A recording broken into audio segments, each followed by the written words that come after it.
কার্শিয়াং থেকে বেরিয়ে রাস্তার দুধারে অগণিত চায়ের বাগান দেখতে দেখতে আমরা চললাম আমাদের পরের গন্তব্যে Jaldapara. Jaldapara forest tourist lodge. এখন যেটা দেখছেন এটা জলদাপাড়া ট্যুরিস্ট ফরেস্ট লজের রিসেপশন এরিয়া। ছোট হলেও লবিটা বেশ সাজানো গোছানো এবং ভীষণ ছিমছাম। কিছু সিটিং এরিয়া, একধারে কিছু খেলার বোর্ড, স্নুকার, ক্যারাম ইত্যাদি। আর ওই যে কাঠের সিঁড়িটা, হ্যাঁ, এই কাঠের সিঁড়িটা দিয়ে উঠে গেলে ওপরে একটা রেস্টুরেন্ট আছে। এই রেস্টুরেন্টের প্রথম অংশটা এনক্লোজড, চারপাশে কাঁচ দিয়ে ঘেরা। আর এই আরেকটু এগিয়ে যাই, হ্যাঁ, এই কাঁচের দরজাটা খুললে বাইরেটা ওপেন এয়ার। এখানেও বসে আপনি খেতে পারেন আর সামনে দেখতে পারেন এই রিসর্টের ভিউটা। চারপাশে খুব সুন্দর করে সাজানো একটা ছোট্ট বাগান। আর এই যে বিল্ডিংগুলো, এই ব্লকগুলো 3টে ব্লক আছে। আর এই 3টে ব্লকে হ্যাঁ, 12টা রুম আছে। বেশি রুম নেই, বাট 12টা রুম আছে। আর এই সিটিং এরিয়ার আমি যদি বাঁ দিকের ব্যালকনি দিয়ে দেখি, তাহলে নিচে একটা লন আছে। সেই লনে ছাতা পেতে সুন্দর বসার জায়গা করা আছে, যেখানে বসে আপনি আরামসে মর্নিং ব্রেকফাস্ট করতে পারেন। আর পেছনে দূরে দেখা যাচ্ছে চা বাগান। আমি পরে আবার দেখাবো। এই রিসর্টটা চারপাশ দিয়ে চা বাগান দিয়ে ঘেরা। এখন সামনে দেখুন, ওই যে একটা ব্লক, দুপাশে উপর নিচ করে রুমগুলো আছে।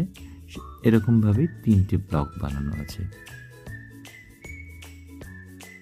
আর ওই যে আমাদের ড্রাইভার সাহেব বসে আছেন, উনি আমাদের দার্জিলিং নিয়ে গেছিলেন। ওখান থেকে কার্শিয়াং হয়ে আমরা এখানে এসেছি। নিচে ওই যে গাড়িটা আমাদের দাঁড়িয়ে আছে, হ্যাঁ, ওই গেটটা।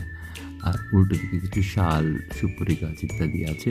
চারপাশে গ্রাম আর চায়ের বাগান দিয়ে ঘেরা এই রিসোর্টটা অত্যন্ত সুন্দর। আচ্ছা, এই সিঁড়িটা দিয়ে আমরা এখন উপরে যেতে যাচ্ছি। এইখানে আমাদের রুম। চলুন আপনাদের একটু রুমের কাছাকাছি নিয়ে যাই। তবে এখন রুমটা আমরা দেখাবো না, কারণ ভীষণভাবে অগোছালো হয়ে আছে। আমরা একটু পরে আসবো। আমরা নিচে যাই।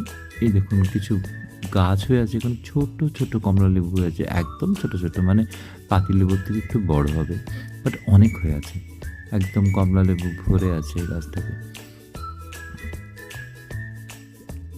খেয়ে দেখা হয়নি, বাট দেখে বেশ মজা লাগছিল, এত ছোট গাছে এত কমলা লেবু। আর এই দেখুন, বলেছিলাম না, এই রিসর্টের পেছন দিকটা পুরোটাই চা বাগান, এবং চা বাগানটা যেখানে শেষ হয়েছে সেখান থেকে জলদাপাড়া ফরেস্ট শুরু হয়েছে। এবার একটু রাতের দৃশ্য দেখাই। রাত্রিবেলা ওই উপরের যে ওপেন এয়ার রেস্টুরেন্টটা বলেছিলাম, ওইটা। আর আপনি যদি সিঁড়ি যান, তাহলে এই বিল্ডিংগুলো পড়বে, যার উপর নিচ করে একটা একটা করে রুম আছে। আর ওই যে ব্যালকানিগুলো উপরে দেখা যাচ্ছে। আর একটু এগিয়ে যাই, পাশে ওই সিটিং এরিয়াটা লনে, যেখানে কিছু ছাতা পাতা আছে। এই যে ওই সিঁড়িটা সকালবেলা যেখানে এসেছিলাম, এবারে আপনাদের ওই সিঁড়িটা দিয়ে উপরে নিয়ে যাচ্ছি আমাদের রুমটা দেখানোর জন্য।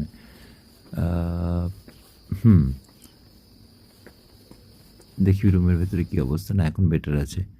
এটা হচ্ছে আমাদের রুমের ভেতরটা। বেশ বড় রুম, কাঠের ফ্লোরিং করা আছে। এদিকে একটা, বাদিকে একটা চেঞ্জিং এরিয়া, আর তার ওপাশে বাথরুম আছে।